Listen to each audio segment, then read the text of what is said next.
ఈ కీటమానం మోయజాలకుండా ఉన్నాను కాబట్టి నా పెద్ద కుమారుడైన శ్రీరామచంద్రుల వారికి పట్టాభిషేకం కలుగుతున్నాను. అందులో మీరు మన ఇప్పుడే పురంలోకి వెళ్ళి యావత్ జనులకు సాటింపు చేసి రండి. అలాగే ప్రభు, ఎందుకంటే నలుగురు కుమారులు బుద్ధిమంతులైనవి కాబట్టి నువ్వు 90 ఏళ్ళ పెద్ద మనిషి రాజ్యభారం మోయకుంటున్నావు కాబట్టి నా యొక్క పెద్ద కుమారుడు శ్రీరామచంద్రుడు బుద్ధిమంతుడు అయినందున శ్రీరామచంద్రుడికి పట్టాభిషేకం కట్టడానికి పూర్తి తాడిపి వేయమంటావు. అలాగే ప్రభు, ఇంకా పెద్ద మనిషి అయినావు, నీకు మున్పటి రోజు నేర్చలేదు కాదు నాడు ఆయన ఐసీవీన కాళ్ళేవా చెబితే ఒక్కరికి ముగ్గురు వచ్చి ఇప్పుడు పెద్ద మనిషి ఆయన ముప్పై జరుగుతారా అయ్యా మీరు గుర్తొస్తా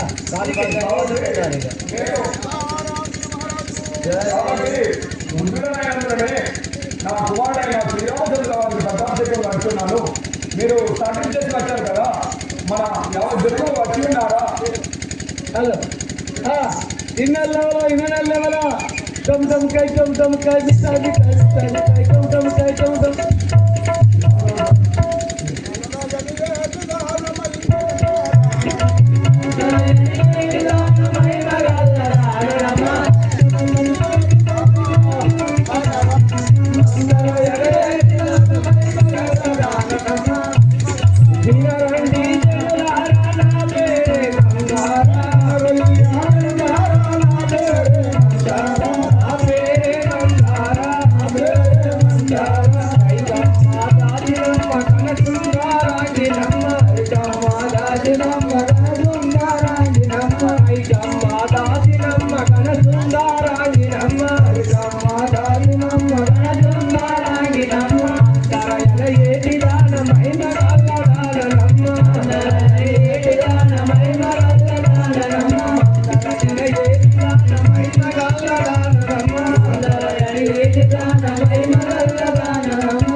మా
నా బట్టి నేను కైకమ్మ దాసిని. కైకమ్మ దాచివా? అవును. అంటే దశరథుని ఇంట్లో దాచిరాని? దశరథి ఇంట్లో పూర్వం నుంచి నేను దాచకాలు చేసుకుంటా బతుకుతా. అవును. ఆడలకు దాచాను ఈయనే, మొగళ్ళకు మంత్రి నేను. ఇక ఇంటికి దొరకలేదు, ఆ ఇంటి గురించి లేదు. దగ్గర ఇద్దరం కద్దాం కానీ ఇద్దరం కద్దాం. అయితే నువ్వు మందర నువ్వే ఎత్తుకొని పెంచినావా? నేను ఎత్తుకొని పెంచిన. అయితే నీ తంటాలు నువ్వు ఉండు, నేను ఆయనే కొట్టుకుంటా. టమ్ టమ్కాయ టమ్ టమ్కాయ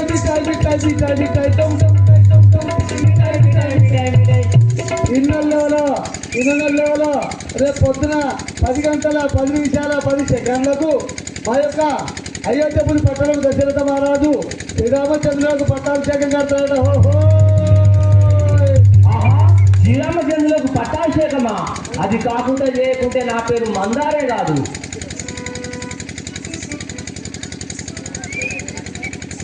పిల్లగా ఏంటిది ఏమంటివి కదా? నాతో నీకేంది నా కోసి? నీతో ఏంటంటే మరి ఇద్దరు కలిస్తేనే తప్పట్లేదు కదా. అంతేనా? అవును కదా. దగ్గర కొట్టుకున్నాను తప్ప. అయితే దశరథ మహారాజు వృత్తుడు 90 ఏళ్ళ పెద్ద మనిషి అయినందున శ్రీరామచంద్రులకు పట్టాభిషేకం కట్టాడట. అందుకే ఊరు చాటు చేస్తానా? అవును. అందుకే అది కాకుండా చేయకుంటే నేను మందు ఆడే కాదు. నువ్వు చేసుకో, నేను చేసుకో. నేను కత్తి నీరు పెట్టుకుంటా, నేను కూడా నూరు పెట్టుకుంటా. ఇక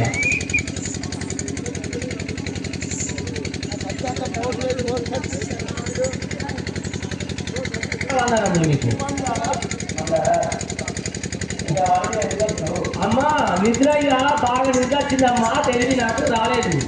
అందుకే లేట్గా లేచిన. కానీ మంచి వార్త మీద వచ్చిన. బయట ఏం స్టార్టింగ్ జరుగుతుందో విన్నావా అమ్మ నువ్వు?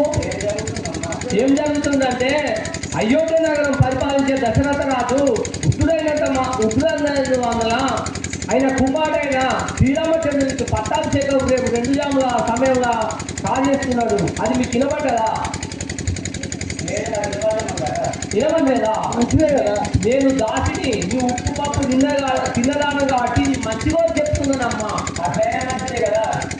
శ్రీరామచంద్రునికి పట్టాభిషేకం జరిగితే శ్రీరామచంద్రుని తల్లైన కౌశల్య దోషణ అవుతుంది. ఆమెకు నేను దాచిరామాయట. నీ గట్టి నీ మంచి చెడ్డ ఎవరు చూసుకొని ఉంటారమ్మా.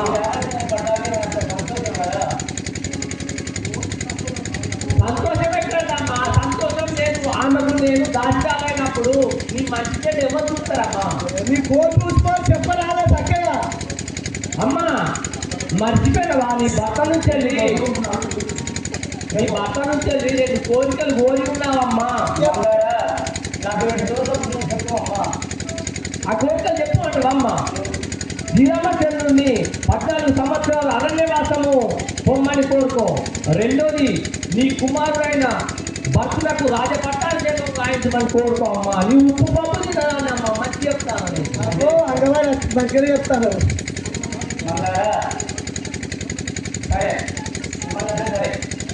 ఓకేనా? నాకు దొరకవచ్చుకోదు చిక్క. శ్రీరామరాజు పట్టాభిషేకములకు 50 జనులు వచ్చి ఉన్నారు. కానీ నా పేద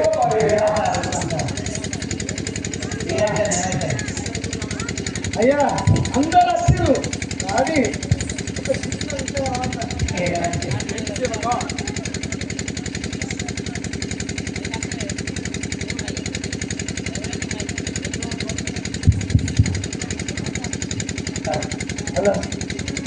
శ్రీరామరాజు పట్టాభిషేకానికి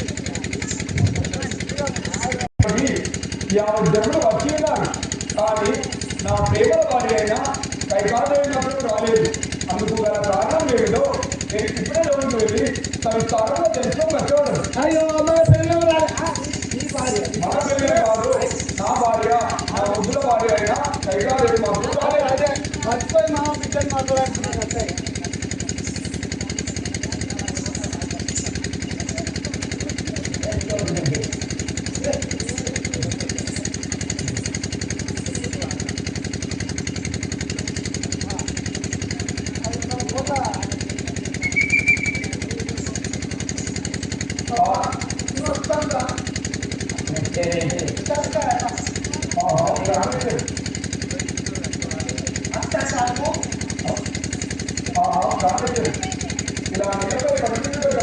ఏమిటో నాకు తరుణంలో వినంటే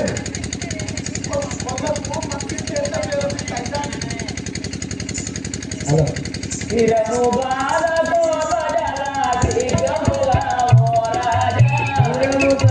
హలో